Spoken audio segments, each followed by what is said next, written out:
Before you invest a lot of money and time into setting up a texting program, you need to do market research to understand your audience.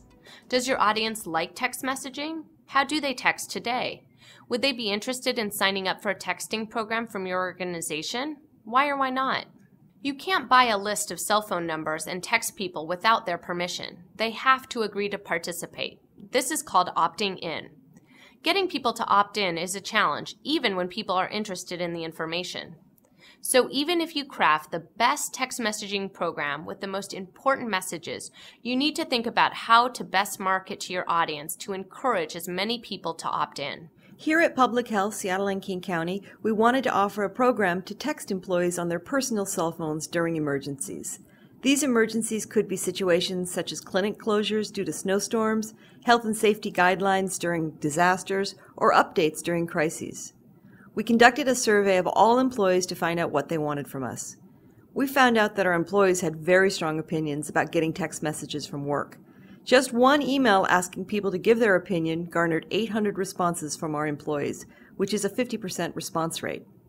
Text messaging can be a really effective way to communicate with employees during emergencies, but not everyone's going to want to sign up. Let's hear from a couple of our employees.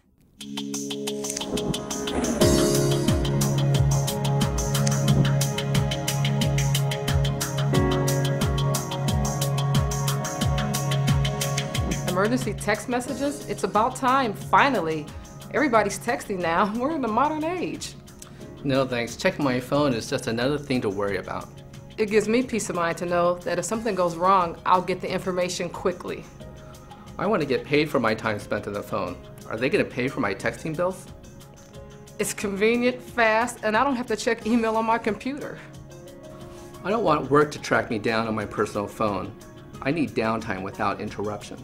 Well, it allows me to be efficient and save time. I love it. I can be reached the way I've always been reached. Just email or call me. I guess we'll have to agree to disagree. I guess so. We addressed their key concerns in the opt-in email. We told them we'd focus only on real emergencies that affect them and would be judicious about how often we text them. Of course, we said they could opt out at any time. Texting isn't for everyone, but you can increase opt-in by being clear about your goals and plans with the texting program. People are interested in receiving emergency information by text.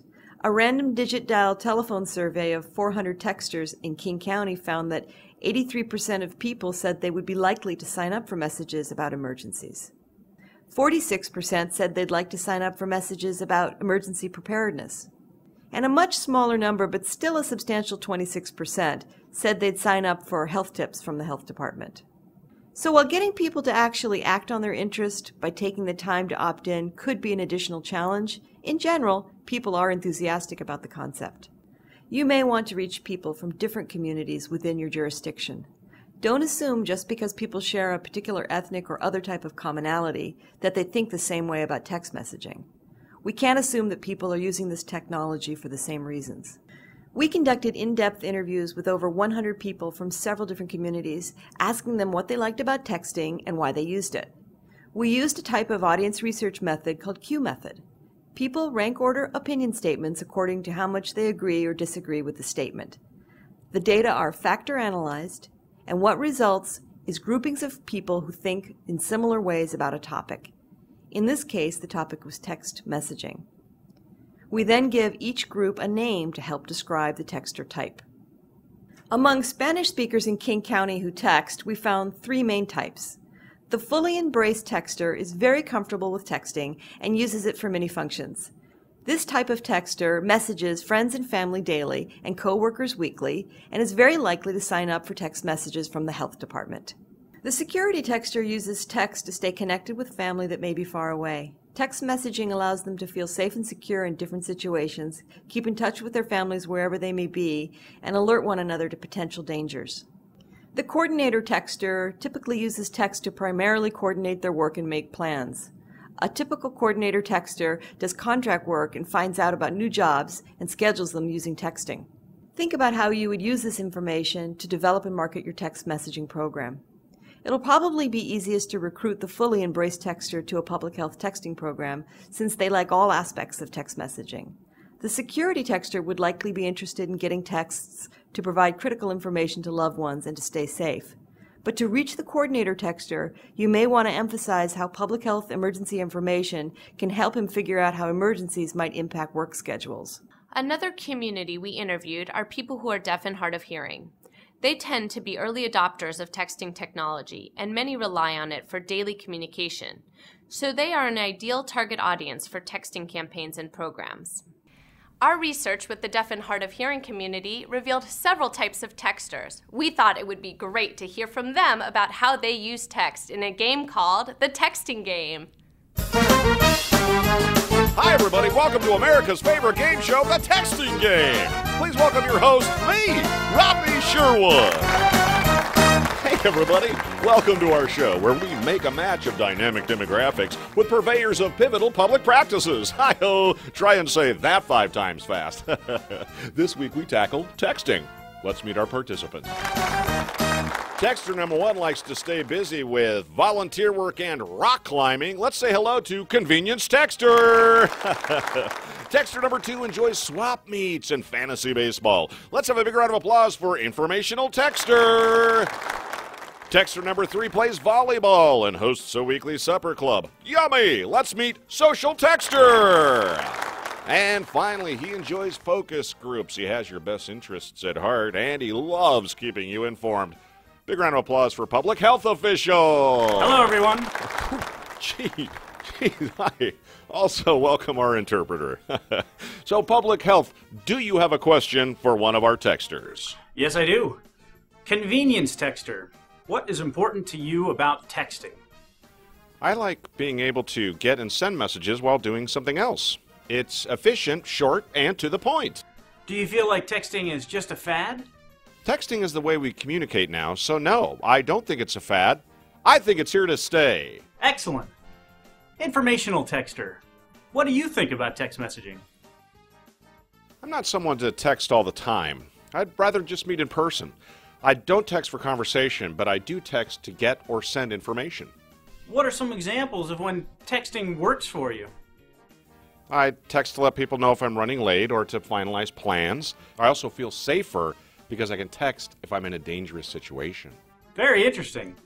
Social Texter. You must see the value in texting. Yes, I text all the time. I'm addicted to it. I feel like texting helps me stay connected to my friends, the family, the whole world. What kind of freedom does texting give you? Texting is so fast and easy, and everyone in my family texts, so we keep up on news and events. Makes us all feel closer. It's a fun addiction, and texting gives me independence. Fantastic.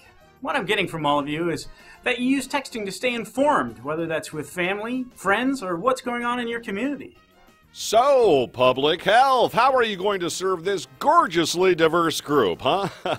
Will you send occasional preparedness alerts to texter number 1? How about random health tips to texter number 2? Or perhaps friend requests to texter number 3? Rodney, I think I can best meet all of their needs if I focus on what's relevant to their community. By sending out emergency alerts only on topics that would directly affect these 3 texters and their community, I think I can get them to opt in. And that means increased access to critical information. Texters, are you ready to meet your public health official? I'm so excited. I don't blame you. Hi-oh, have at it. Well, there you have it, folks. Another happy union between common sense and community. Until next time, bye-bye, everybody.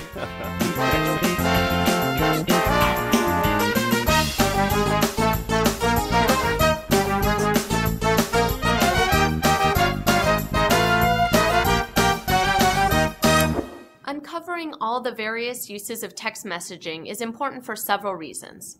First, it shows the diverse ways people use this technology, including to access information and to communicate when they need help. For some people, it's a true lifeline that public health organizations cannot afford to ignore. Second, knowing something about your audience helps you market your texting programs so that you can reach as many people as possible with critical health information. For example, if you were marketing to deaf and hard of hearing individuals, you might include in your materials appeals about how it provides peace of mind. Another approach would be to emphasize how they can get information directly to their phone quickly and to keep them safe and secure. A common thread across all the people we've talked to about texting is that they want personalized, relevant text messages sent on a limited basis. You're entering your subscribers' private space when you text message them. Make it count.